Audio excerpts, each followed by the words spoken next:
Hey there, lovely viewers. Welcome my channel. Today, I've got an exciting tutorial lined up for you.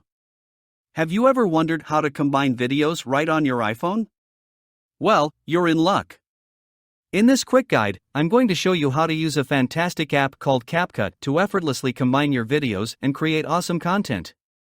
So, without further ado, let's dive right in.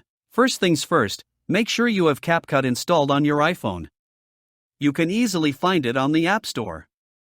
Once it's all set up, launch the app and get ready to bring your videos together. Now, it's time to import the videos you want to combine. Tap on the Import button and select the videos from your camera roll. CapCut makes it super easy to gather all your clips in one place. Here comes the creative part. Arrange your videos in the order you want them to appear.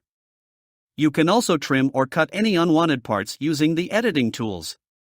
Don't forget to explore CapCut's awesome features, like adding transitions, text, and even music to give your video that extra flair. Once you're satisfied with your edits, tap on the Combine button.